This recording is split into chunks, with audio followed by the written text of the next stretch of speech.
জোর করে চাঁদা নিতে এসে নিজেই মানকে ছিপায়। একটা পর্যায়ে পাইকারি রেটে কেলানি শেষে আইনের হাতে সোপর্দ করে দেওয়া হয়। বন্ধুরা, সারাদিনের বেচা বিক্রি শেষে ক্লান্ত মন ঘরে ফেরার পালা।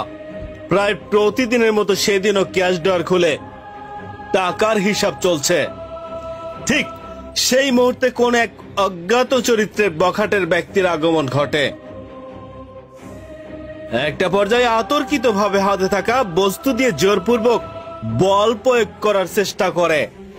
তার মানে এক কথায় যাকে বলে চাঁদা দাবি। কিন্তু অন্যদিকে যিনি ব্যবসায়ী তিনিও নাসের বান্দা। কোন ক্রমেই সে টাকা দিতে যাচ্ছে না। দেখে বোঝা যাচ্ছে তিনি সুযোগের অপেক্ষায় আছেন। কিন্তু কি এমন কৌশলের অপেক্ষায় আছেন তিনি, সেটা দেখতে অবশ্যই ফুটেজটি না টেনে দেখতে থাকুন।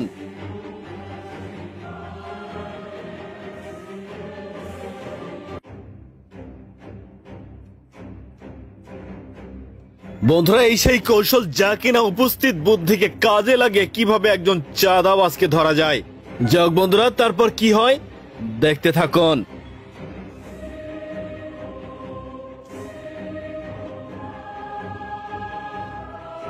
বন্ধুরা, ইঁদুর যখন একবার ভুল করেও ফাঁদে পড়ে তখন সেই খাসার ভিতরে এদিক সেদিক পায়চারি করে নিজেকে বাঁচার জন্য।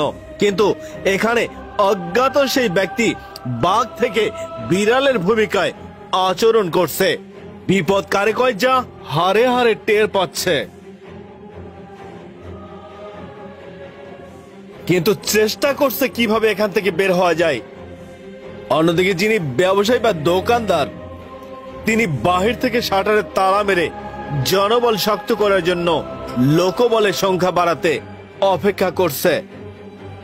তার কারণ চোর বা চাঁদাবাজকে জামাই আদর করতে যাচ্ছে। বন্ধুরা, কেউ অসৎ কাজে ধরা পড়ে বাঁচতে চায়, আবার অন্য কেউ সেই অন্যায়কে প্রশ্রয় না দিতে বাধা দেয়। কিন্তু প্রকৃতপক্ষে দুজনেই মানুষ। মহান আল্লাহ তাআলা আমাদেরকে দুটি হাত দিয়েছেন, বোঝার মতো সক্ষমতা দান করেছেন সেই হাত দিয়ে ভালো কাজ করার জন্য।